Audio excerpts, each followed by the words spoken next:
Ladies and gentlemen, I'd like to make a presentation to Karen and on behalf of all the old scholars of Spurgeons, putting on such a lovely spread for the Spurgeons reunion. I know not only Karen was involved, but at least most of the Spurgeons people who actually work for them were involved. So that's on behalf of those people as well. So I'd like to present you a bouquet of flowers and some chocolates.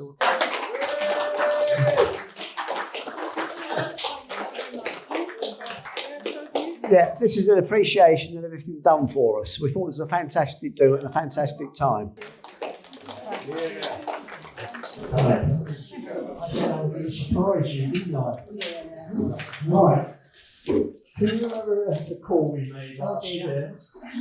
And we were chatting away, and then you said, "What's this about a song?" And I thought, "Me? What are you on about?" All of us that stood here now, what's that? Please stand up. Sequamini Optima, please. This is our motto, and this is our aim. We'll always try to play the game and see to win an honoured name, not resting on the founder's fame, but trusting him who long since came to be exemplar, guide and friend through youth and manhood to the end. Sequamini optima, sequamini optima. Thank you, everybody. Thank you. There you are, Karen. I'm here. I'm going to introduce our CEO, our Spurgeon CEO, very new to the company, but he'll explain all that. Ian Soars for you.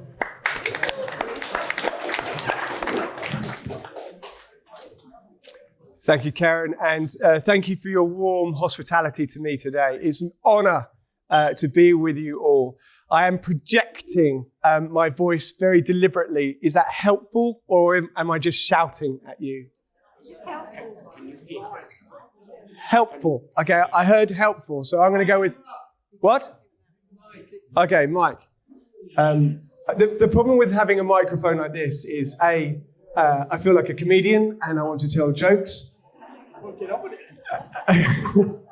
There's a comedian right here. I don't need to tell jokes. And of course, I'm now aware that I'm actually doing a speech. And so I have quite a long time to speak to you. Yay, thank you very much. I'll take that. So as you've heard, my name is Ian. I am the chief exec of Spurgeons. I am brand new in post. So that was my first round of applause.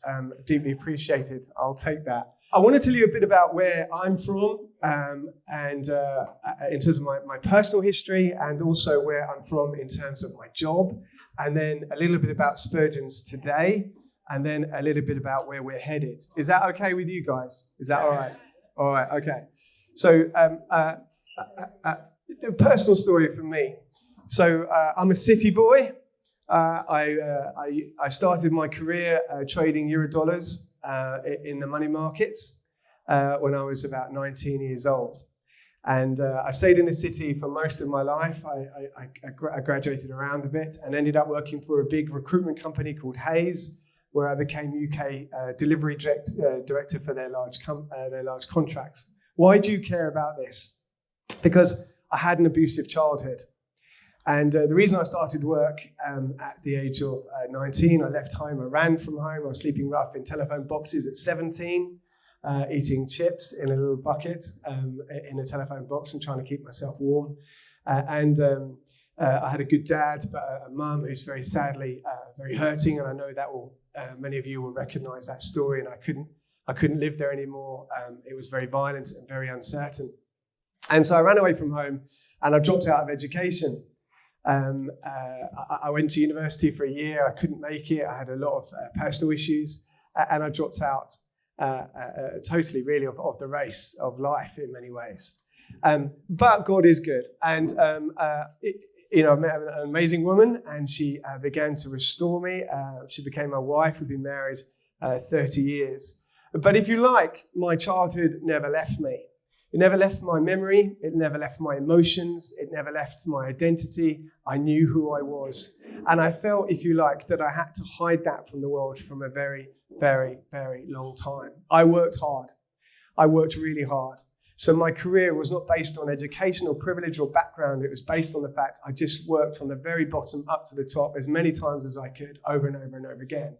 But that wasn't driven because I was successful or anything like that. It was just more to do with this desperation of trying to run from what had happened to me when I was a child. At the age of 35, I had a major operation. My stomach burst. I don't want to go through the details. It's quite gory, but I have a scar from here to here. I was once in a church environment, actually, and I said, look, let me show you. I pulled up my T-shirt, and a few people in the front just fainted. It's not a pleasant scar. I really, you learn these lessons. So I'm not pulling up my vest, but it's there if you want it later. I do need a coffee before Anyway, so I had this major operation, and I spent a long time off work and just, if you like, thinking about my life. And you all know your mind wanders back to your childhood, does it not? Does it not? When the world stops, yeah? And I thought, I have to go back. I have to go back. How do I go back? What do I do? How do I go and help people like me? Because no one came for me. And this image, if you like, did you ever watch the old Batman, the series on TV? He had the tight cape and he was tight, great. Did you ever watch that? And Robin, really old school, kapow, and, wow. Okay. So what would always happen, if you've never watched it, what would always happen is Robin would get caught. He'd always get caught, and there'd always be a big saw going like this. And very painfully, Robin would be on a conveyor belt going towards the saw with his legs apart. I don't know. And there's this horror of this, as an 8-year-old boy going, he's going to get sawn in half. And but anyway, you would know it'd be okay because at about each episode was about 25 minutes long, and at about 22 minutes, you would hear Batman's footsteps running down the corridor, and all would be safe. He'd free Robin, and then you get the kapow and kadam and bam and all that sort of stuff. And I had this kind of picture, if you like, of Batman running down the corridor for Robin. Because you see, I was on that conveyor belt and no one came for me, and I wanted to go for those kids. And I had no opportunity. I didn't know how to do it or anything like that. And then a few years later, I really felt that I needed to do something about this. So I'd reached where I could in the private sector. And through a misunderstanding, actually, I ended up being the chief exec of Spurgeons. So if you want to know what the misunderstanding is, I'll tell you another day. But now I'm chief executive of a charity called Spurgeons. Now, Spurgeons, staggeringly, is very similar to Spurgeons. Charles Haddon Spurgeon, and James Spurgeon were contemporaries. They knew each other, we believe. They were working in similar next-door London boroughs. And James Spurgeon would pick up kids from the street, and he created a children's home exactly the same as Charles Haddon Spurgeon. Charles Spurgeon did it bigger and better, I have to say. But I was his, I was chief executive of Spurgeon's charity. And what Spurgeon's was doing at the time was working with parents who were vulnerable and kids who were very vulnerable, but in the community, actually very similar to Spurgeon's. So that's a bit about my story and how I ended up, if you like, coming back for those.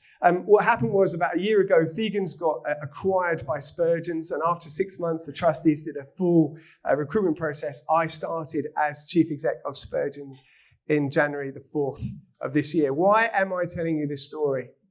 Because you guys need to know I'm not here for a job, and I'm not here for career progression, and I'm not here for a salary, and I'm not here for status. I'm here because I hear the cries of kids who no one else is running in for, and I am driven until my dying breath to make sure that we, as Spurgeons, get to as many kids as fast as we can. Does that make sense to you?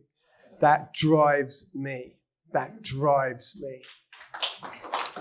Thank you. So I come into Spurgeons, and Spurgeons is a phenomenal organisation. I know a little bit about it, if you like. I know a bit about Charles Spurgeon, his origin as a speaker, his movement, the fact that he went global. I've got a book which has a quote for Charles every single day. I had that for some time, and I worked through that and his wisdom. I know a little bit about it because actually James and Charles were, if you like, contemporaries, and I have been to many events like this. I've never been to a Spurgeon's Old Scholars event, but Vegans have Vegans Old Boys events, because Vegans it's gender neutral. They just call all the girls boys as well. But it's all old boys, and girls and boys all come together, and I attend those events every year, at least until lockdown. And I've heard a lot of the stories. And I've heard some stories today.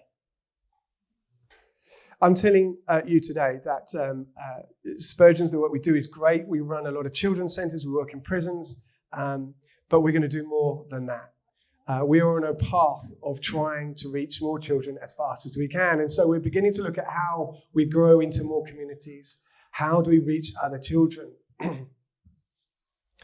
Right near here, actually, we've partnered with a local church where a guy called Craig Prentice, who's the pastor of that church, and us working alongside each other. We run a preschool and we do parenting and counselling in his church, if you like. And he runs a church and a community centre, and they do debt advice. And there's a little community in Ramsgate of hope. And Craig and us are working out how to grow that. I'm going to talk more about that in a moment. But Craig's dad is a guy who actually was a children's home manager. So Craig is, if you like, grown up in the business and stays in touch with it. And in fact, you're going to Craig's dad's church later on. So when I say that Vegans and Spurgeons are entwined, you are genuinely entwined. We have made a decision to do two things: to grow really, really quick and equip local communities to care for vulnerable children at a high level of need in their communities. That's risky business. That is risky business. And we're also going to go back into the children's homes market. Some of you have already heard me talk about that. Symbolically, the homes that you all were, or most of you were part of, which were Birchington and that piece of land, we still hold that land. And we're just trying to get planning permission on it now. And our hope is to go and build children's homes on the very place where you guys were raised. Funny how life moves on and yet life stays the same. We're going to do it by working with mums and dads, not just the children. We're going to try and make a really good place for kids to come and stay. You know why? Because this industry is now governed by private equity, and we just feel that love needs to come back into the equation. And so we feel called to do that. So that's a little bit about our future. The thing is, there's no future unless you have a present, and there's no present unless you have a past. And what I really want is to understand more from you today as I speak to you today about how do you get involved with us as we shift forward. You guys are, if you like, the foundation. You can't build the house without foundation, right? I can tell all the stories and the history of Spurgeons, but the stories and history of Spurgeons are your story and your history. I can't tell it without you. Our history of 150 years of caring for children starts in this room. And that's what gives us the credibility to go and do it again. So I want to hear your stories as much as I can. And those of you who've already spoken to me have hopefully had a sense of that. And I'm just trying to drain those stories. But I'm asking you, I'm offering you a way back in, a way to stay in touch with this organization through these incredible gatherings. And I know that you've not gathered to hear me speak, and I will shut up in a couple of minutes, I promise. But to stay live, to go back for the other kids, to remember those who actually no one cares for. Somebody said to me today already, there was no one to advocate for me. I'm telling you now, I'm advocating for them. So it's been an honor and a privilege to address you. I hope actually that there's a quickening in your heart. Spurgeons isn't just a charity of the past. Spurgeons is a charity with a passion for the future, and it has a vision for the children in this nation, and that we're going to apply all of the assets, all of the money, all of the expertise, all of the muscle, all of the breath left in my body until that breath leaves me. We're going to apply it for the kids who are just like you, and they need help. And we're going to get there. And we're going to provide them something that is so precious to us. And that is hope. So thank you for listening to me today. I hope that's given you a bit of an insight into who I am, but also, much more importantly, what is Spurgeon's going to do. It's been an honour to be with you. Thank you. Thank you. Right, good afternoon, everybody. I'll tell you what, it's good to see you again. It really, really is. As you know, or let's say some of you would know, that I did organise 2 previous reunions. And last February, I was talking to my wife and I was saying, I think we ought to organise one for 2022. The reason? It is 70 years ago that we moved from Reigate to Birchington. So we've got our own jubilee, haven't we? Yay! Anyway, like I say, it is magic to see you all. Ian has set the bar high for me. I can't follow that. No way. All I will say is, thanks for coming. And the other thing is, yesterday was my 80th birthday. And I actually asked my children, I said, look, do you mind?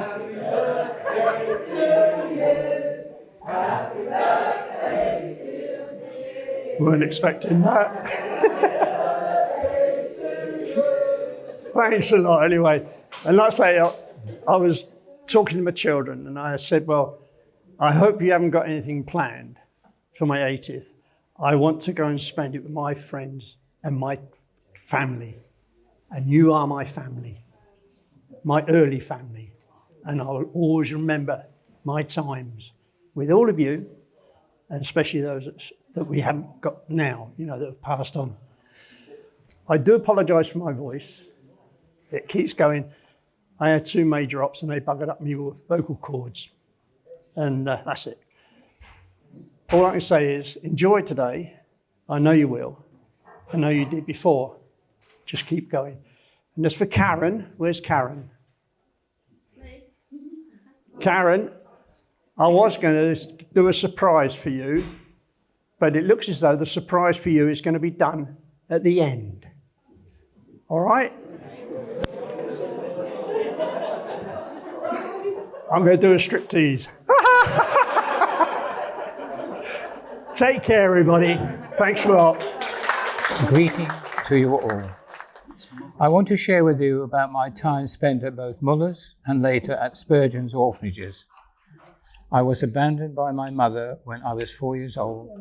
So were my sister Jean and my brother Bernard, who was a baby at the time.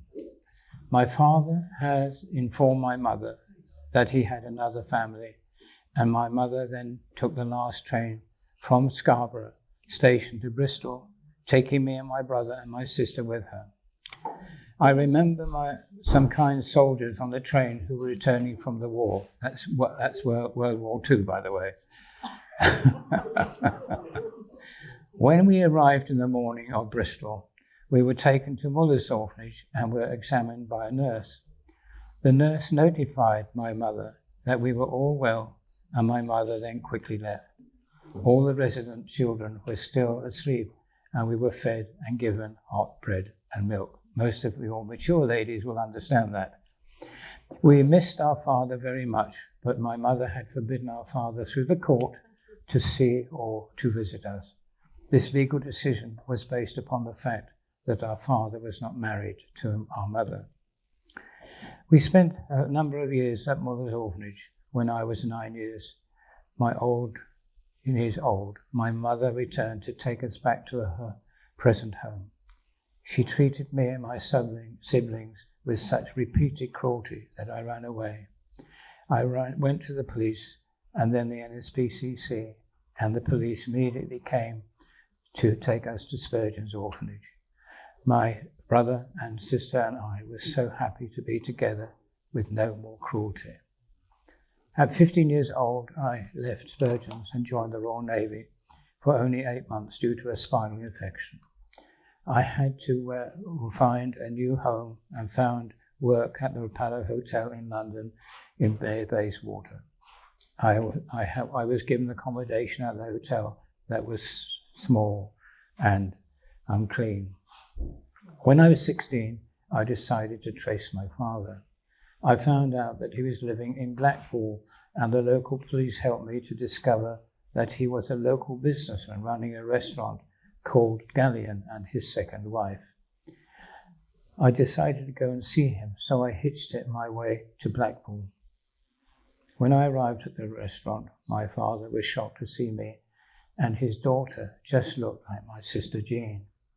My father was on his way to a business meeting and took me with him. There he told those present that I was his nephew. I was hurt and shocked. Before I left, I spoke to my half-sister at the restaurant, and she told me that she was aware of our father's other family. Shortly later, our father left permanently for the USA to run a fish and chip shop. I found out later that my father's business venture in Blackpool was successful and that he had been sending support money to my mother to be sent to Spurgeons for us, but she only sent a small amount of this to Spurgeons. After some time, I was able to live at the YMCA at Central London, where we had Sunday evening services, where one Sunday I gave my heart to the Lord. Shortly afterwards, I was taken in by a Christian family in Chiswick, West London. This was wonderful, as Mr. and Mrs. Wright were active Christians. I was with them for two years until I joined the Royal Marines. This was the first time I started to trust people. Mrs. Wright often sang hymns in the house, and we listened to a very old record player.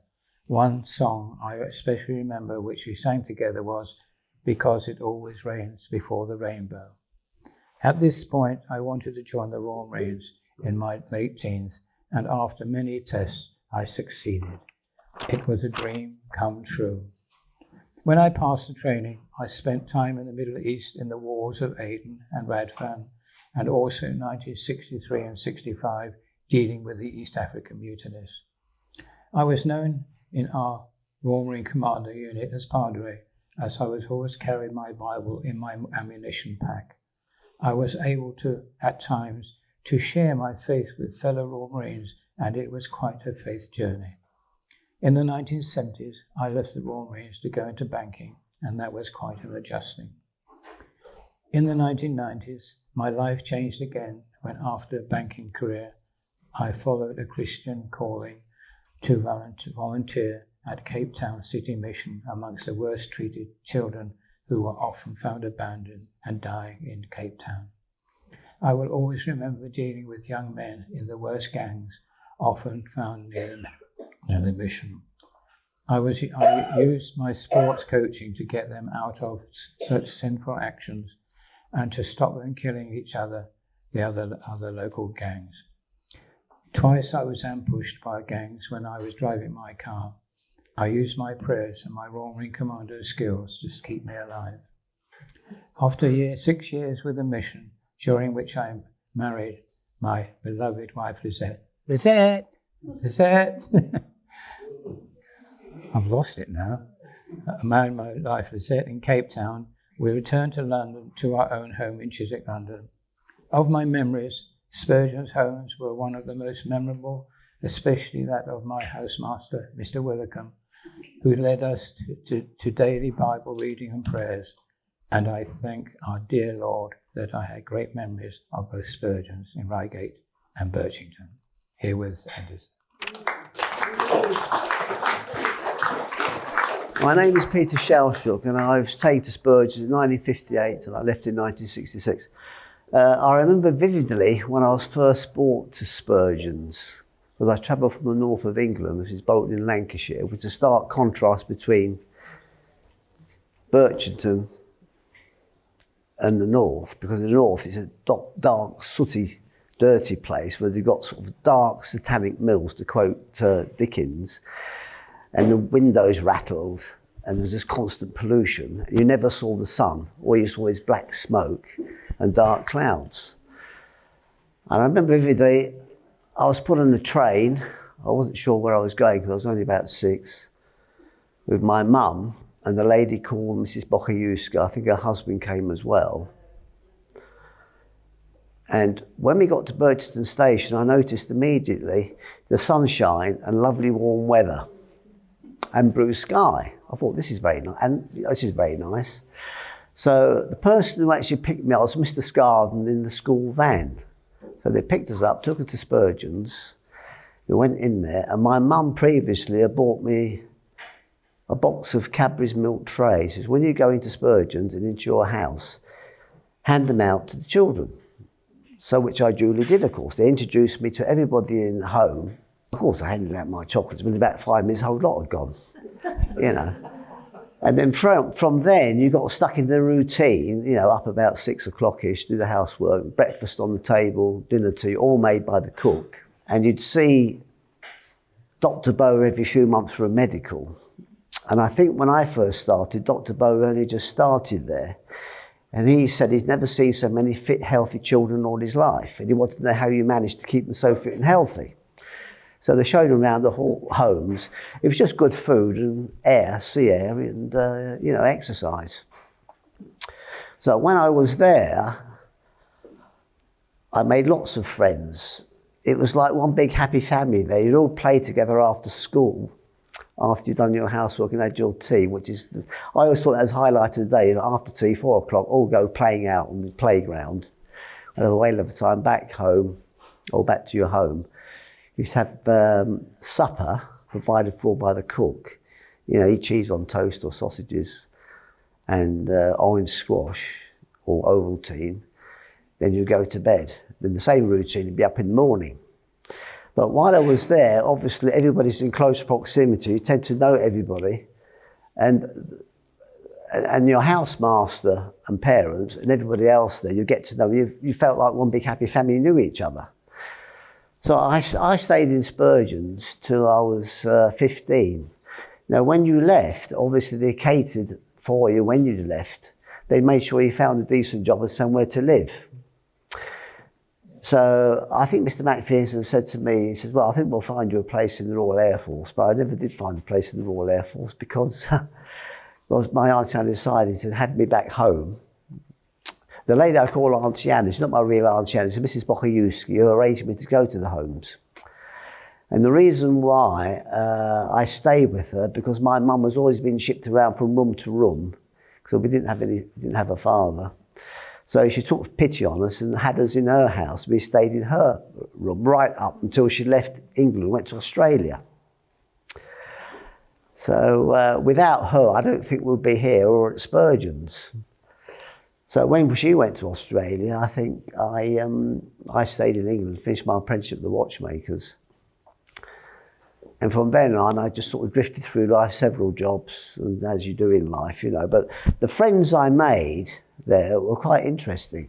There was Douglas Messant, who lived in London. He was connected with the homes. I used to stay there for my school holidays. And then there was Mr. and Mrs. Everall, who used to take me in once a month, because that was a family environment, which you didn't really have a proper family environment, Spurgeons. And I'd stay there for weekends. And I've kept friends ever since with them, including with Douglas Messant, because we kept friends right up until he died, and I knew all the family. So I've had quite an interesting experience. But I think one of the reasons I was sent there, I think Auntie Anna decided that I must have a good Christian education and well brought up, which they wouldn't have in the north of England. So I was sent here and I was brought up like ladies and gentlemen, really, because we weren't allowed to sort of, I can't remember having any problems there at all. We all were very polite to each other, how we was brought up. No slang was allowed to be said, and we were allowed to swear. And it was quite sort of well brought up with manners and such forth, especially on the table, knife and fork in each hand, you know, so we learnt that. And we always had prayers before our meals, and we always had prayers before breakfast, if I remember, and a Bible reading. Then we went to church on Wednesdays in the chapel, and then on Sundays you'd go to church in the village, but you'd go to the same church what your master or house mother would go to. So my particular housemaster went to Church of England, so I go there on the weekend, you know. So when I left, they did give us a suit and some money, I believe, and we saw the trustees and they bid us goodbye. But I think they put us in good stead for the future of life there, because we was tough, fit cookies, you know, tough, fit cookies, us children. You know, we really were fit, weren't we? So you could do anything in life, and I think we'd survive, which we did. So I think that's most of my experiences of Spurgeons. And also, it's a good thing that we've all met tonight, because you've had similar experiences to me, haven't you? So I think it has created a bunch of children who are well brought up and well bred. But one thing I did actually realise when we left Spurgeons, the people in the outside world weren't like us. You know, a completely different type of upbringing, wasn't it, compared to what we were brought up, you know. But there we are. I was very grateful being sent there. And the reason why I'm living in Birchington, because I was sent to Spurgeons from the north of England. If I hadn't been sent to Spurgeons from the north of England, I wouldn't be here now. You know, I realised a nice place to live, so I returned back about 30 years ago. Right, thank you. Good afternoon. Before I even introduce myself, I want to say that, Ian, I want to say your speech brought me to tears with the passion and sincerity that I could feel coming from you. I felt totally inspired by what you had to say, and I know that Spurgeons, and I believe everyone here would concur with me, looks like it's in very good hands. Please give Ian a round of applause. And I feel your pain, bro. Thanks for feeling ours. So, good afternoon. My name is Jael. But back in the day, oh, hang on, I need glasses. I didn't need glasses. So back in the day, I didn't need glasses. But back in the day, in 1974, I was John Loudell, the 12-year-old Spurgeons boy in Stockwell House, run with meticulous care by one amazing lady, Barbara Harris. Now forgive me in advance, Barbara, but I need to speak of you a little bit. Now, I haven't seen Barbara for 41 years. So this is a very special occasion. It's so surreal and amazing that she is here today. I'm genuinely overjoyed to see her. We're waiting for another dear friend called Susan Bateman, who was my housemate in Stockwell. She rang me saying she was 50 minutes away about an hour ago. But because we're being filmed here, I'm going to speak as if she was here. So I haven't seen her in 44 years. Now, back in the day, when Sue had David Essex on her wall and I had Charlie George, and the world was young, Spurgeons looked after us very well. But we were monitored closely, mind. So we always wondered what they were saying about us. Well, now we live in an age of transparency, so-called. They've actually given us kids access to our records. Yay. So I thought it'd be interesting to have just a little peep and see what I might have been up to. It's not every day one gets an opportunity like this, right? Let's see. We got April 1975. John continues to adapt very well to life in the homes. Absolutely. He is a very likable boy, of course, and he's anxious to please, of course, always. At times, he is a little moody and has trouble controlling his mood. Barbara, my moods were the most stable of any child ever. Maybe not. So let's have another little look here. We got September 75, still very friendly, continues to invite his friends to Stockwell, football, pop records, discos, still his interest. Can be very lazy. Being an intelligent boy, very good at getting his own way with people.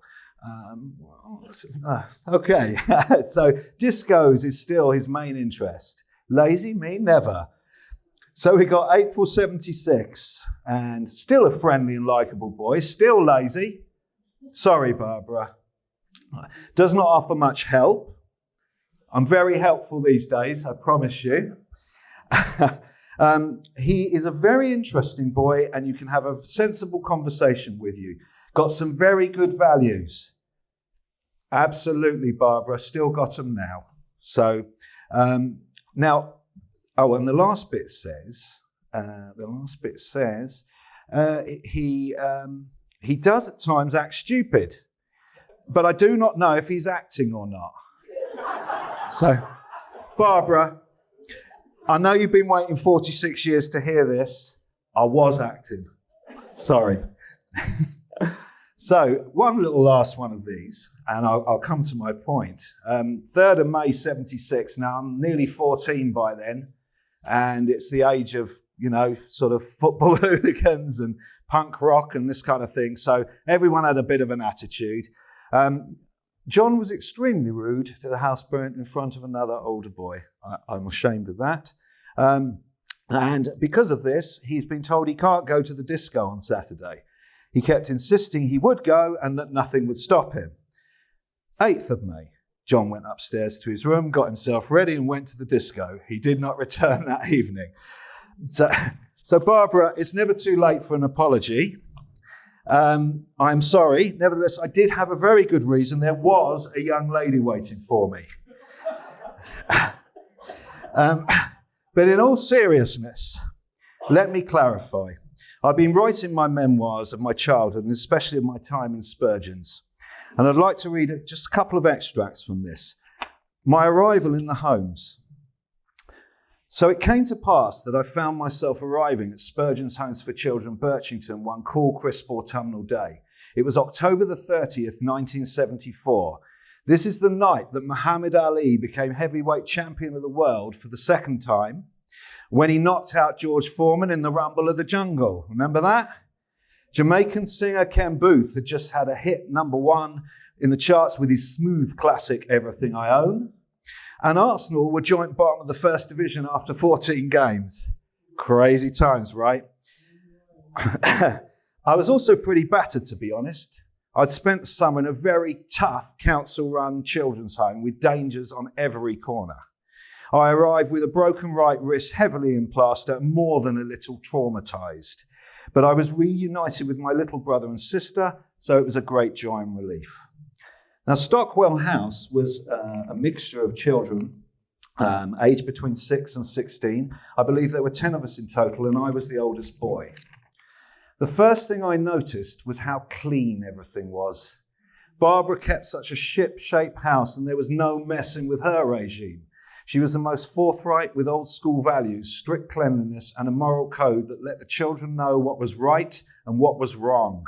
But although I had a few run-ins with her, as a highly intense and argumentative teenager, she always tried to be fair. And most importantly, she had a kind heart which shone through.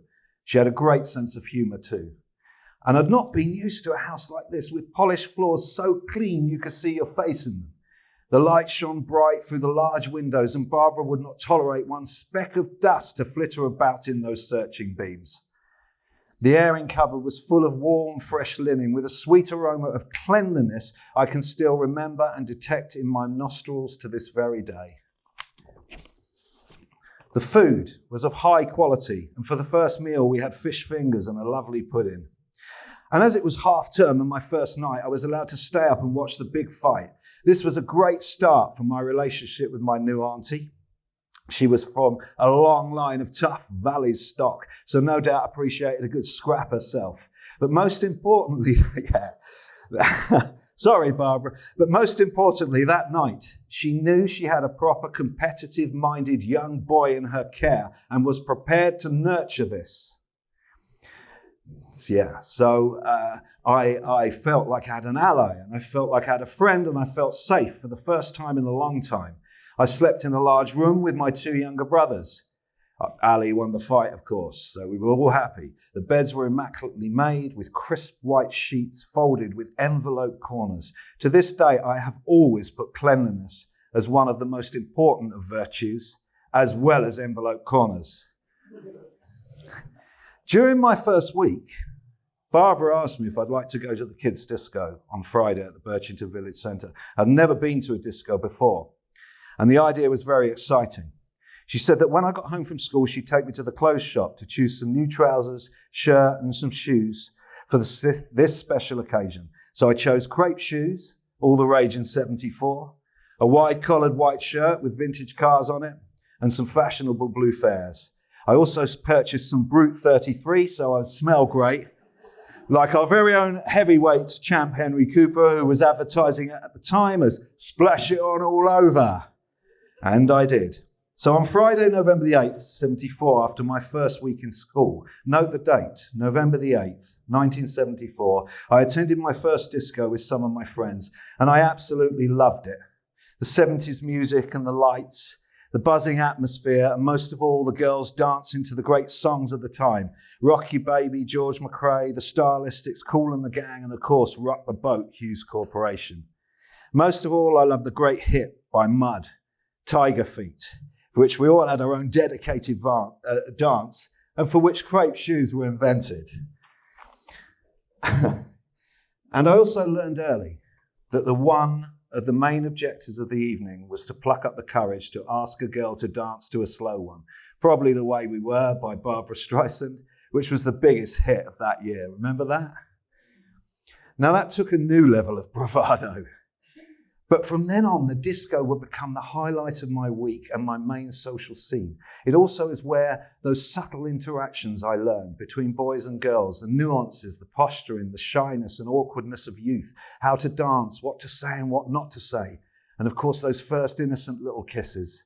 This was my place of social education and I loved it. And I also dreamed of meeting my perfect girl, maybe someone who looked like one of the girls from the new Swedish Eurovision winners, ABBA. Yeah, right, in my dreams. But fast forward 6 years. It's Friday, November the 7th, 1980. Exactly 6 days to the day after that little boy went to his first disco. He returned to the village centre as an 18-year-old young man for one last under 18 disco. Many adventures had passed and he'd been out of care for 3 months now. And he joined his first band a couple of days before. So as a lead singer, he didn't want to turn up at the first rehearsal without a girlfriend. So he went to the disco. And at 8:10, he spotted on the dance floor the most beautiful girl he'd ever seen. One Nikki Glass from Margate. And for him, it was love at first sight. And he asked her to dance, and she said yes. And she was an orphan too, lost her dad at 7 like he had lost his mum at 7. And he asked her out, and she said yes. And he got to kiss her at the end of the evening. And then he went back and told the band he'd just met the girl he was going to marry. Not that she knew that. And the next night, he took her on the first date to see the Blues Brothers. Cool, right? And they did proper old-fashioned courting. And they fell in love. And they got married. And as the fairy tale goes, they lived happily ever after. And 42 years on... Oh, and guess what? Many have said that Nikki just looks just like Frida from ABBA. Happy days. So you see, Barbara, this is why I needed to defy you that time, because I couldn't afford to miss one moment of my courting education at Birchington Village Centre Disco, or I might have missed that ABBA girl. Thank you. One last thing. So thank you for introducing me to that disco. Thank you for taking me to my first Arsenal matches. Yes, indeed. And thank you for all you did in looking after me during my most difficult formative years. God bless you. God bless Spurgeons. And thanks to our Lord and Saviour Jesus Christ for such miracles. And God bless you all.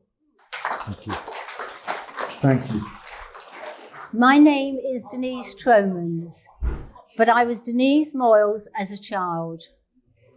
First, why I came into care.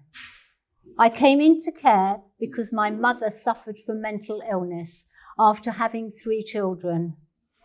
This was probably partly caused or aggravated by living in a small 1-bedroomed house in inner London. I was the youngest, aged 2, when I came into Spurgeons. Before that, my sister, aged 4, and I had been cared for by an aunt for a while. She was the person who found this care home and arranged for us to come with my father's consent. My aunt could not look after us long term, having 3 young children of her own. Later, my brother, aged 6, also came to Birchington. I was here from 1956 until 1966. Then, aged 12, I started in the baby hall, and at 3, moved to Stockwell House, run by Miss Iliff and Miss Chapman, also known as Auntie Vi. In 1977, I discovered that one of the people who looked after me in the babies' hall was Elizabeth Allen, who we met at a reunion meeting in London. She recognised us as a couple who had recently joined their church in St Albans. This led to an ongoing friendship with Elizabeth, husband Bill, and their family. My memories of life in Birchington, being one of 15 in a house, was not always easy and required a strict routine. We had to do jobs in the house. This training and discipline came in useful when I had my own family of 4 children to keep in order. However, it was a happy place and we were all well cared for, provided with good food and dressed well. In fact, these aspects were almost certainly better than if I were at home. My brother was in a different house, so my sister and I didn't have much contact with him, so that even now, he says, he doesn't feel a close relationship with me. I fondly remember Sunday afternoon walks in groups and trips to the sea at West Bay, followed with ice cream on the green. Strawberry picking at Mr. Vincent's farm was another highlight in the year, followed by a strawberry tea. We were also able to bring punnets back to share with the rest of the children. Taking part in plays relating to Bible stories held at Westminster Central Hall is another special memory. In the early years, we didn't go home for all the holidays, but were looked after by a family in Margate. Later, when my dad used to visit on a Sunday, we would go to visit an aunt and uncle in Margate for Sunday lunch, leaving Birchington. I am very grateful for the Christian love shown to me in those 10 years at Birchington. I subsequently became a Christian and have been a member of a Baptist church ever since. This faith, growing from examples shown to me by people at Spurgeons, is hugely important still. Going home at 12 was quite difficult, meaning a big change for us teenagers as well as my parents. I went to a much bigger school of 1,000 girls in London and struggled to start with. One thing that Spurgeons taught me was to be resilient, and this stood me in good stead. Life after Spurgeons. After leaving school at 18, I worked as a secretary, being persuaded to do this by my father, when what I really wanted to do was to work in childcare with young children. I met my future husband in church and got married at 21. After living in South London for a couple of years, we moved to St Albans as my husband had a new job located there. This is where we still live. We had 4 children and now 6 grandchildren. When the children were growing up, I started to do childminding, mainly for friends I knew.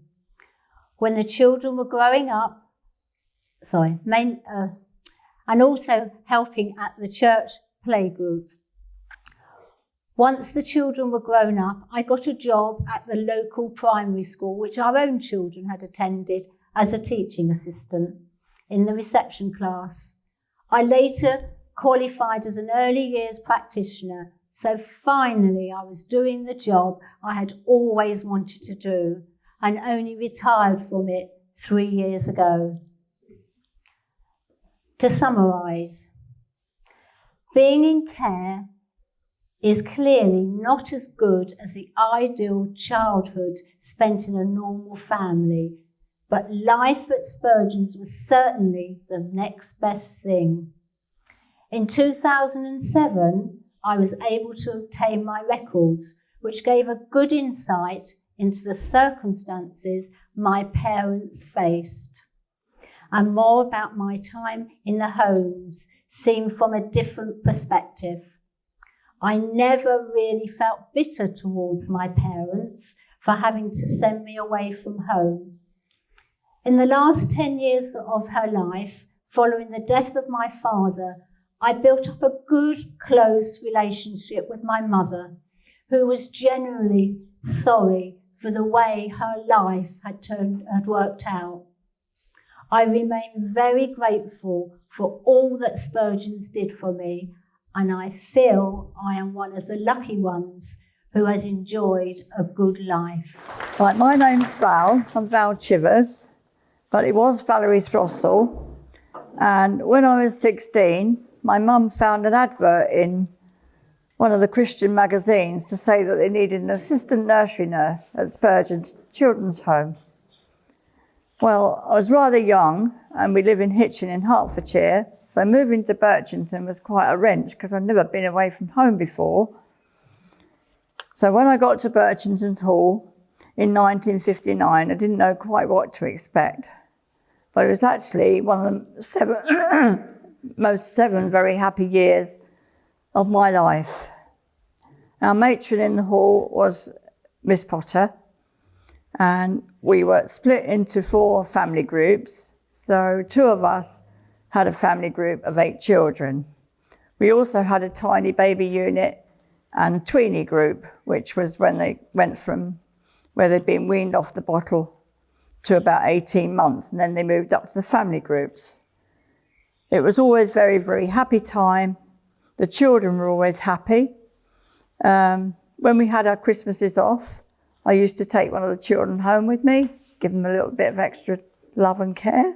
And in our off-duty time, we'd perhaps take one of the children down to Birchington, take them out for a little cup of tea or an ice cream. And I think one of the happiest times was bedtime. We bathed the children, put them to bed, and then we had a Bible story. They had a little prayer time, and we used to sing choruses before we tucked them up. We did have to do night duty sometimes, and that was quite good because somebody had to get up and feed the tiny babies. We washed about 250 nappies a day, not many. And we took the children down to the beach. Like the other lady said, they had an ice cream, had a happy time down there. We used to take 8 children every day for a walk round Birchington. We had an old pushchair that we flattened the back of so we could put 2 each, 2 on the back and 2 on the front. And then the others all walked along the side of us. And when it was Christmas time, we took the children to Margate to see Father Christmas. And I think we took them on the bus.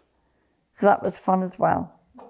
And it was, and I got married from Spurgeons. Jan, who's my friend there, who was Janet Hyde, I got married from her house, and it was the first wedding that they'd had at Spurgeons.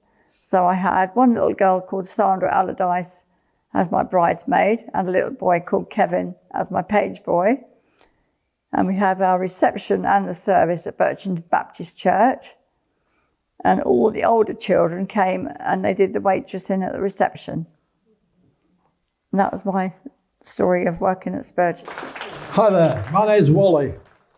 Not my real name, my birth name was Vladik, which gives you an idea. I'm from abroad. Yeah.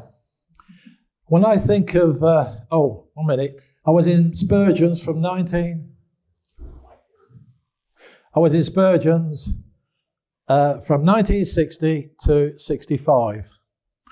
So I was about 11 to 16. So you say it covered my secondary education. Usual story, broken home and come into care. Now, whenever I think of Spurgeons, it makes me smile. Not because Spurgeons is a funny place, but we all know Les Dawson, don't we?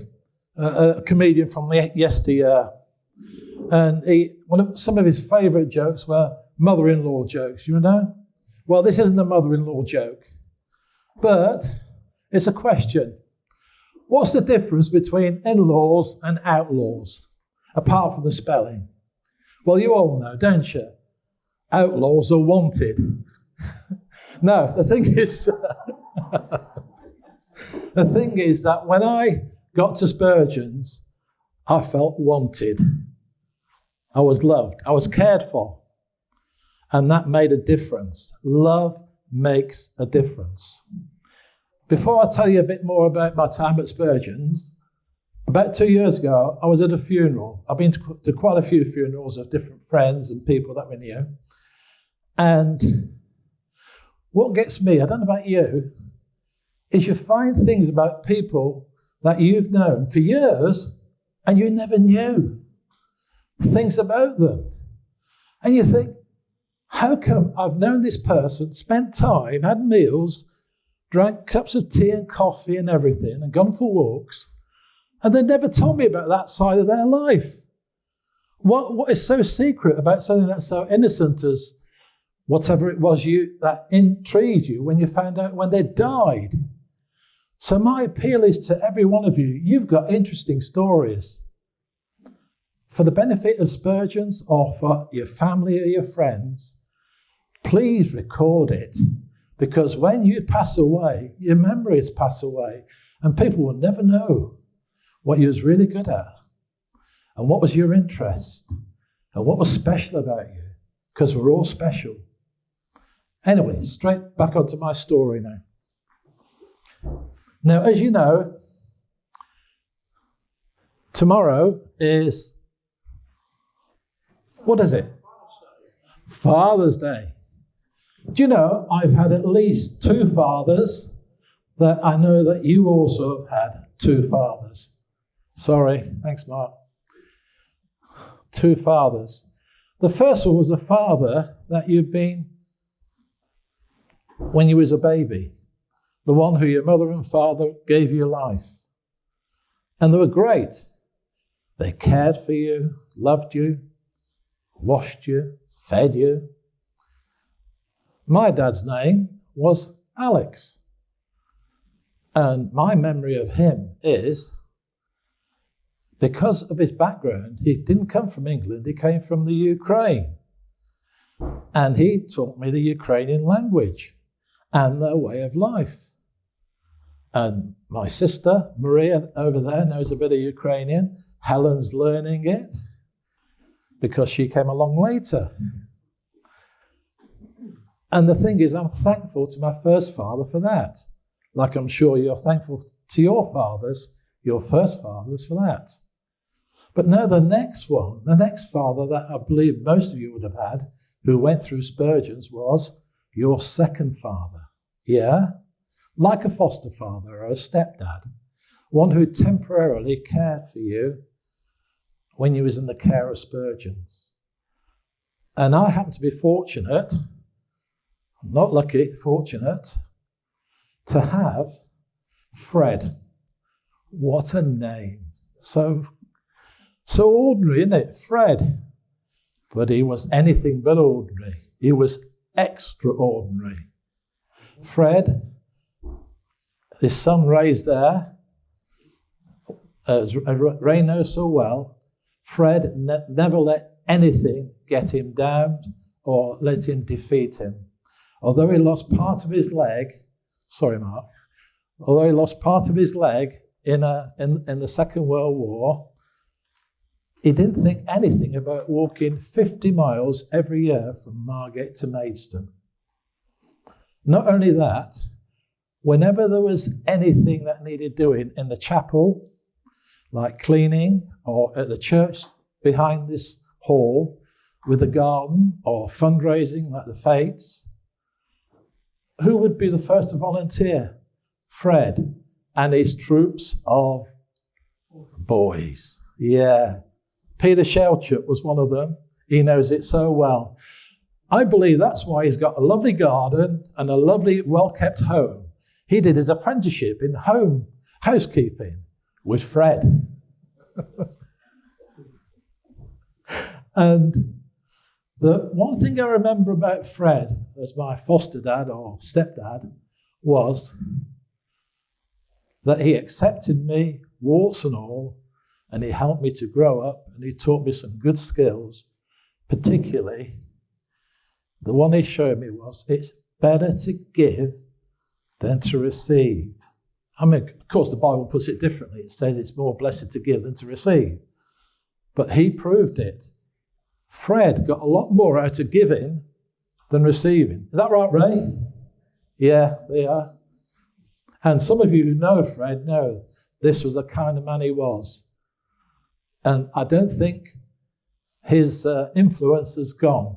I think it carries on living through the boys that were under his care, through Ray and his brother Graham. They don't forget their dad. And we don't forget our foster dad. Now, sad to say, Alex, my first dad, and Fred, they've gone to glory. They're rested. Is that the end of the story? No. Because this is what Spurgeons is all about. The main point of Spurgeons is to introduce you to a third dad. A third! What's that? A third dad.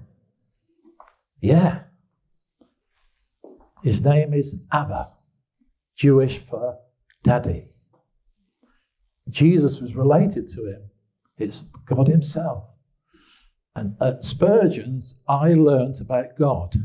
And in the school holidays, I went to a Christian camp and became a born-again Christian. Literally a different person, but a better person for it. And I became part of the family of God, and God became my father. Now, he's well and truly alive. God is not dead, he's alive. And it means to do you well. And you know, there's one promise he gives at the end of the Gospel of Matthew. He says, go in the world and tell everybody about what I've done. Tell them the good news. And he says, I'm going to be with you forever. And that's the third dad that we can rely on. Amen? Yep, thank you very much. I think I hold, as far as I know, the unenviable record of having been at Spurgeons for the longest time, 16 years and 4 months. And that journey started in August 1961. My mother was 22 and was a single mum, couldn't look after me and hold down work at the same time. She was also having mental health issues. And so she wrote to the Addisons in August saying that she was desperate to get me settled. And within a week, the Addisons had accepted me, and I stayed there for the next 16 years and 4 months of my life. So I don't remember actually entering the gates. I do remember leaving them. One of the the agreements between parents and the homes was that the parents would take their child or their children home during the holidays and come and visit them regularly. Yeah. I didn't get very much of that, mainly because my mother developed serious mental health issues, particularly from the age of 5 onwards. She became paranoid, and basically she was drugged up to the eyeballs. She was sectioned and spent most of the time that I was in Spurgeons at St Augustine's Hospital near Canterbury. So when I did see her, which was fairly intermittently, the consequence of her being, on these very powerful drugs meant that it was very difficult to actually have a relationship. So we used to go through the motions, but there wasn't really anything there.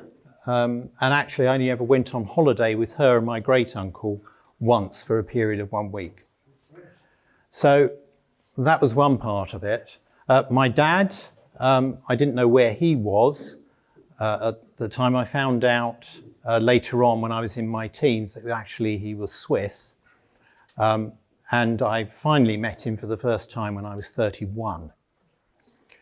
So that's kind of set the scene for, or the context for my life in Spurgeons. There was no real family interest. My grandmother was made her living from occultism in Broadstairs, so she was only a few miles away, but she was far more concerned with her tarot cards and her crystal balls and fleecing the tourist, dare I say it, with her false readings than she was with her grandson.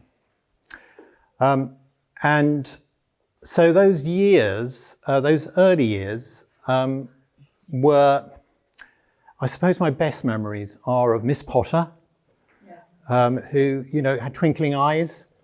You kind of not quite sure what to make of those twinkling eyes, but actually in later years I realised that actually it was this unconditional love that she had, not just for me, although she made me feel very special, but also for all the youngsters there. And then there was Miriam Cambridge, who was kind of like her deputy. Do you remember her? Yeah, and she was kind of, you know, kind of had a bear hug kind of thing. I know I was the most handsome toddler in the homes at that time, but she used to crush the air out of me. You know, it used to get kind of, you know, slathered with kisses. So I got overdosed with love and affection by those two. And actually, one of my claims to fame is that I was in the original Birchington Hall. You know, the white building? Yeah. I vaguely remember it because on one occasion I heard this almighty clatter as somebody had dropped a metal tray of crockery down the main stairs of the hall. It's kind of one of those very loud sounds that you remember for the rest of your life. But then I moved on to preschool. I went to the Dingle, where Mary Thomas particularly looked after me. And Mary is still with us. I saw her last year. I normally see her about once or twice a year. She lives in Croydon. She sends her love. She would have come today, but she's in her 80s now and she's quite frail. But we have some good times and good recollections.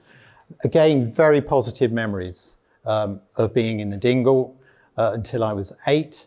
Lots of other kids, you know, really irritating kids, you know, all vying for attention. But I've looked at my card as well, and it says that David was always wanting attention, and if he didn't get it, he would take it out on the other kids who were also trying to get attention. So when I was 8, I moved to Barrington with Mike and June Shern. And they had the biggest challenge because, of course, I was with them into my teens, and we all know like what teenagers can be like, particularly those who are still got all of these questions swirling around their head about why am I in this children's home? Where are my parents? What have I done wrong to deserve this? Because one of the big issues for me was being alone during those long summer holidays. I was usually, I was nearly always a child that didn't go home during the summer holidays, any holiday. And being in that 30-acre site on your own is actually a very lonely existence. And one of the things I didn't like was that the house parents always forced you outdoors. Yeah, that was my experience anyway. You know, you have your breakfast, you do your chores, and you're out. Yeah. And then you come back for your lunch, you do your chores, and you're out. You come back, you do your tea, do your chores, and you're out until bedtime. And I didn't like that at all. That was kind of my worst memory. But what I want to say is, I'm talking about the worst memory. I mean, that was a small thing compared with all of the positive memories. But with the Sherns, they were great. They were, you know, one of the things about the homes was that it did actually have a rule book, an unwritten rule book, and you knew fairly early on where the line was between staying this side of a punishment and that side of a punishment. Yeah? I was just talking to Godfrey about it. Sometimes you actually get so bored going to bed and, you know, you sent up at such a ridiculously early time which apparently was prescribed by the Home Office and they couldn't do anything about it. But we get so bored that we find ways to entertain ourselves, wouldn't we, Godfrey? Which including kind of swapping marbles that went from time to time would clatter on the hard floor. And Mike Sherman would say, "Bring them down." And then we had to decide who was going to take the rap, get the slipper for bringing them down. It's your turn. No, it was my turn last time. Other thing we used to do, and I'll let you into a big secret here, was we used to try the pain threshold, which was we'd all line up with our backsides like this on the bed and see who could take the most punishment from a catapult before squealing out. And of course, if you squealed out, then Mike and June Shern would hear you and then come up and then you'd get a warm backside with the slipper. This was the kind of camaraderie that we developed. But it was great. I enjoyed my time in Barrington. I didn't always agree with the house parents, and I let them know that from time to time. I got up to mischief. During that time, actually, I spent several weeks in a children's psychiatric hospital for assessment because the Sherns were so concerned about me. And then when I was 16, John Honey, the principal that took over from the Addisons, arranged for me to meet my mother at St Augustine's for her to tell me why I was in the children's home. And it was at that point that I was told that my father was Swiss. They had met in London while he was practicing in his English. And then I arrived 9 months later.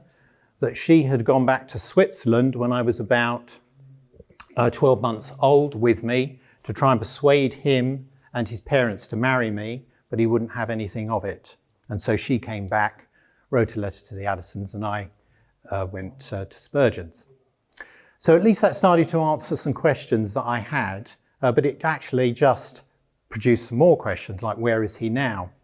I stayed at Spurgeons until I was 17, and then they moved to Coventry in one of their new individual units, and I went up with the Sherns for several weeks while I found somewhere in Coventry to live on my own. I have to say I was dreading that because I was completely and totally institutionalized. You know, you talk about father, that children's home had become like a mother to me because it had provided all of the love, the security, the food, everything that I needed, and all of a sudden wasn't there. And so, and I've written this in a book that's due to come out later this year. It's just gone off to the publishers if you're interested. All proceeds going to Spurgeons to hopefully fund their new initiative. It's Malcolm Down Publishing in case you're interested. But I spent the next few years of my life trying to work through that issue of institutionalization, and which was like a kind of a death, a grief. But also trying to work through the issues with my mother and my father. And to cut a long story short, I became a Christian very soon after leaving Spurgeons. And I was able to get into a Christian prayer ministry that was called Wholeness Through Christ. And that really helped me identify some of the issues that I needed to deal with, the pain, the wounding, and all the rest of it, and to receive God's healing love. So that's my testimony. I then met my dad. I was in a place where I got married, and a couple of years after we got married, my wife, who's also half Swiss, and whose mother comes from the same part of Switzerland as my dad comes from, in fact, a 10-minute drive away, we arranged to meet my dad. And he took us out for a very posh meal at the top of a Swiss mountain, overlooking the lake, and we had that pregnant pause.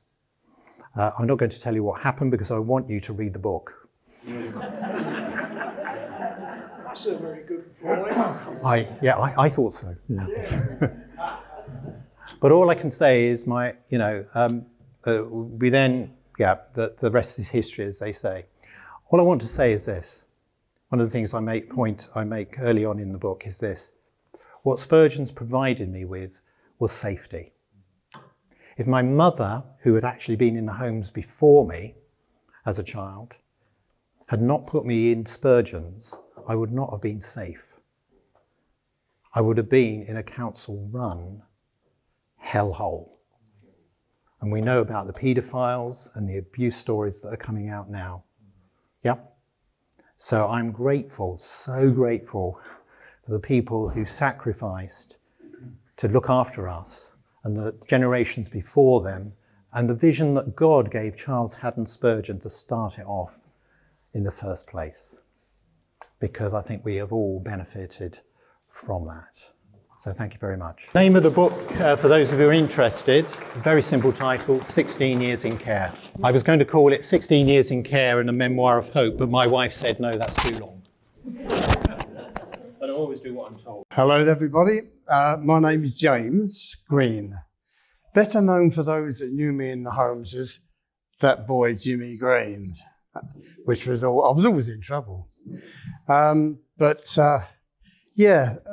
The reason I went into the homes in the first place, I was born in 1944. Both my mother and father was in the RAF, based in Worcestershire. And then we came home to good old Stratford in London. And then for whatever reason, they parted. This was in about 1949, I think. And we were the typical, I don't know if people remember, there was a television program years ago called Kathy Come Home. Yes. Well, that was us. We were left homeless. We were walking the streets, or my mother and I were. Unbeknown to me at the time, she was pregnant with the milkman's child. That's why they broke up. My father went one way and my mother went the other way. And in the end, my nan said to me, you can't keep walking the streets then, like that. It's not fair. You can only get in during the evenings to have a meal, have a sleep, and then you had to get out and walk the streets again during the daytime. And I thought it was quite fun when some nights we couldn't get in. And we used to end up under the hollow ponds at Leytonstone with a blanket over the top of the trees. To me, it was hilarious, but you can imagine what my mother must have been thinking, carrying another child as well. Anyway, in the end, my nan said, no, we've got to get him put somewhere where he's going to be safe. And thank God they picked Spurgeons. And I can still remember it now. They took me to, it was then Reigate. And I went to this big house, and I think they called it Brooklands, where the young children were sent over. And I can still remember going up these 3 stone stairs, and a lady coming to the door, and I can remember them that just went like, and handed me over. I wasn't best pleased, if I can remember at the time. I think I was yelling my head off. And I went in and they took me out the back into this big play area. Loads of other youngsters all running around. And I can always remember this little lad come up to me and he had this rifle that he used to break, load, put a cork in the end on a bit of string, fire it, and the old cork went out. And this little lad come up and give it to me to shut me up, crying. You see, I was really upset. So, I was in there. This place, this big house was just unbelievable. I've never seen a house like it. I believe it's still there, and I think it's called Brooklands School now. But the entrance hall, when you went in, it was a huge area as you walked in. And I thought, well, where's the stairs? And they got a pole, and they had a hook on it. And there was a ring on the ceiling, and they was to put this hook and pull down, and this huge staircase came down in the middle of this area. I couldn't believe we had to go up that to go to the bedrooms, and they locked it down. Apparently, you could lock it down when they brought it down, and then reload it and put it back up again. But I went from there, not really 100% sure, but I went over to the other side of the road where I think her people say, is it Barrington and places like that, or Dingle, was it, in Reigate? But I went over there very, very briefly because the next thing I remember, we all moved lock, stock and barrel down to Birchington. And what a difference when we got to Birchington. Brand spanking new, purpose-built children's home, centrally heated, parquet flooring, which I got to learn to clean very often on my hands and knees when I was misbehaving, which was very often. Yeah, and I was in the first house I went into as a child was Waterbeach. That's when I met the same man this guy was talking about here, Mr. Mac, good old Fred. Raymond was in a pram as a baby when I went in there, because I used to wheel him around in the pram. You're lucky you're still alive the way I used to push it around. Oh, was it your brother? Oh, well, how is he now? But no, Mr. and Mrs. Macpherson, well, what can I say? They was the best house parents any child would, well, you can vouch for me there. They were so loving. There was nothing too much for them to look what they used to do for you. And poor Mr. Mac, I mean, they just said he'd lost his leg in the war by stepping on a mine, and at night he should take it off and leave it by the side of his bed. And us being boys, we used to go in there and nick it. And we'd hide it in the top of the airing cupboard. And in the morning you'd hear him come in. All right, lads, where you put it? But he was so, I mean, if there was a big storm, like when we were younger, you'd hear him come down in the middle of the night. He never even bothered to put his leg on. He's solely coming down to make sure everybody was okay and kept them calm. And then the story that he always, Mr. and Mrs. Mac always used to tell was one day, apparently I went in there, I was about 7 or 8. I said, I'm leaving, I've had enough of this. So he packed my suitcase. And he said, here's it, there's the door. So off I went. And I can always remember now, Mrs. Mac saying, oh, Fred, he can't get him back. You can't do that. He used to say, he'll be back in a minute when he gets hungry. No, he's... And he was right. I hadn't even got to the end of the path and I was on my way back again. Yeah. But, yeah, I have very fond memories of being in the juniors with Mr. Mac. And then I went up to seniors. We had about 2 or 3 or maybe even 4 different house parents. Just generally, so everything was so organised and well done in the homes. I mean, where else would you go? Apart from the central eating and the parquet flooring, but 3 square meals a day. All your clothes. We had 3 sets of clothes. Sunday, school, and play. And they rotated every year. So your Sunday became your school became your play, and you got a new Sunday best. Same with shoes, same with sandals. Everything that you wore, you didn't wear just anybody's clothes. Every item you had your name in it.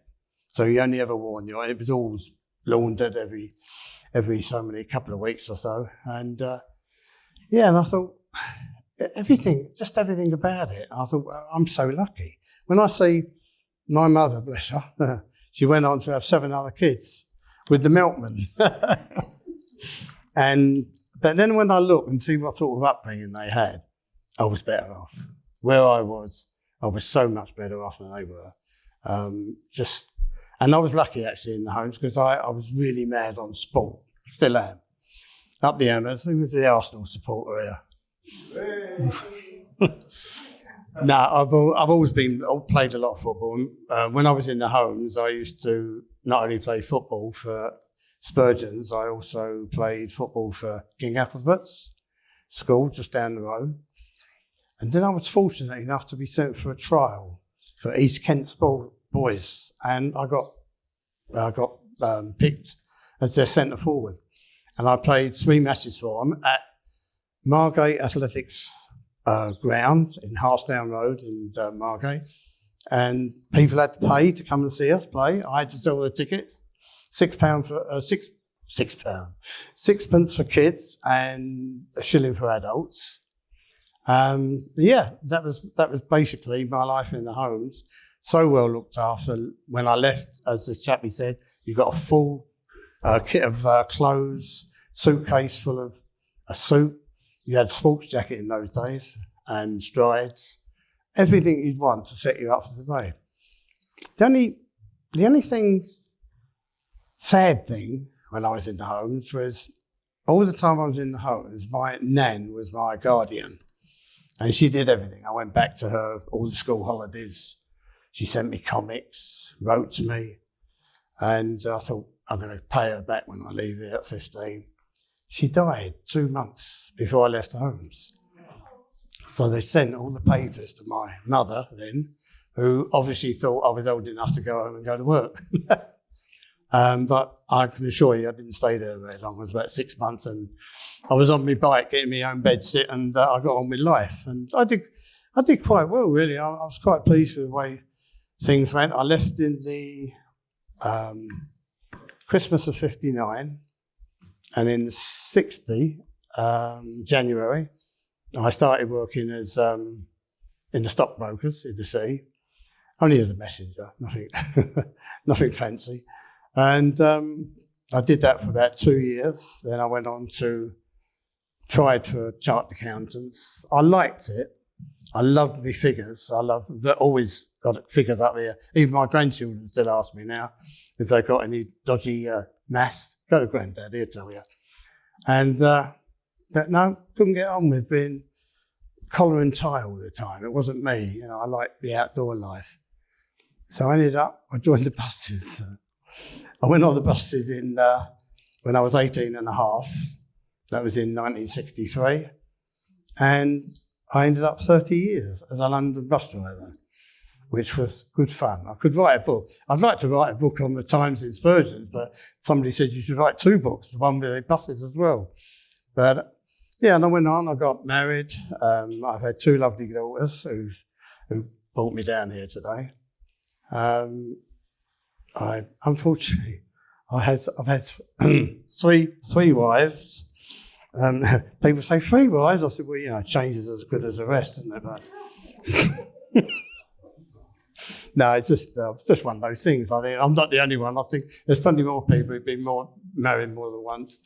But my last wife, Mary, we had 40 really good years together, and sadly, I lost her 2.5 years ago. But we had a great time together. And she came down here on a couple of the reunions, and she was very interested in what happened at the homes.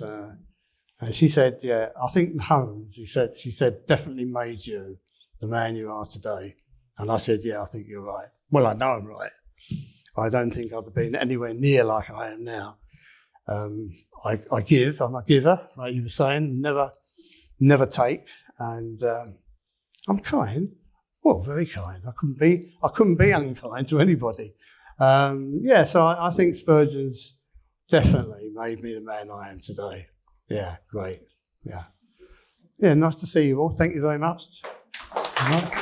My father was brought up in an orphanage. His mother died when he was born.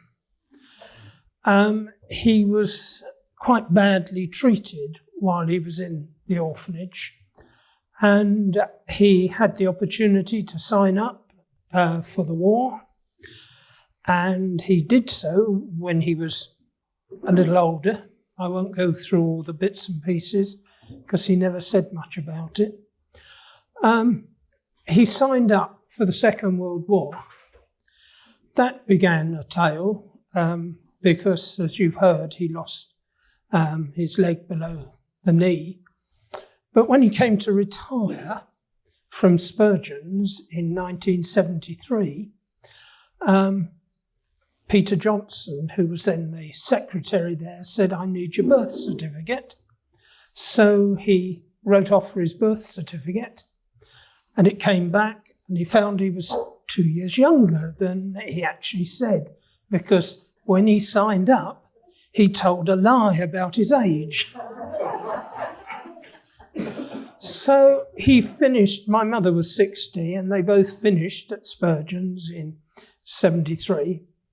And they took him back on for the 2 years that he needed to work to get his pension. And he polished the chapel. It reminded me of the Major General in the Pirates of Penzance, and I polished up the brass on the old front door because he cleaned windows inside, and they used to say to him, "Don't get on the ladder." Do you think he wouldn't? But before he went to Spurgeons, my parents were shopkeepers. They had a newsagents and tobacconist. He was involved with the scouting and was assistant commissioner for the Cubs in Ramsgate. But there was a magazine that came out from Margate, and it said they were looking for couples who would be sympathetic towards having a large family. And if they were interested, would they ring the superintendent of Spurgeon's Homes, Mr. T.P. Addison, on Thanet 41381. So he thought, well, I could probably do this. I know what not to do in children's homes. So he phoned up and they were asked to go over for an interview. And Mr. Addison said, "What experience have you got of looking after children?" So I said, "Well, I've got a child of my own who's now coming up to 6. Well, I do scouting, I look after cubs and that." And so he said, "Well, we'll give you a try." So he said, "Well, it's not much good giving me a try because I'm going to give up my home and move in there." So he said, "Well, everybody needs to try jobs and that." Anyway, on the 20th of January, they moved to Birchington, and that was then nearly 20 years that they were house parents there. But one of the things he always said was that he would not treat children as he was treated as a child. And this is one of the things that has really been a blessing. And I've heard today, I didn't come here with any intention of speaking, but I've had a tear as people have talked about my parents. But I just thought you'd like to know that that was his background to it. And that is why there's a little plaque for him, because when he was a governor of Birchington Primary School, and they couldn't get anyone to do the crossing. So what did he say? "I'll do the crossing." And he did that for 10 years. And then they found out when he was 72, they could only insure him till he was 70. So he had to give that up. But he died nearly 20 years ago today. Still greatly missed by us all. And the times when you say, think about what Dad would have said, think of what Dad would have done. But I'm very blessed with my time there. I was there from 54 to 73, and I was baptised in the chapel there after I given my life to the Lord. And Mr. Addison said, "Well, we can't just tell the children to come, just invite them." So we sent an invite round to the houses and said, "And there will be tea afterwards in the pavilion." It was packed. But I had a lovely time there. We were treated as same as others, although we couldn't afford the sort of clothes that the children had. And my brother and I had the clothes that were handed down from cousins and that sort of thing, because we had to live sort of as children of our parents, and we weren't fortunate enough to be children of the homes. But it was a lovely start to life, and I still remember with great affection Spurgeon's Children's Homes.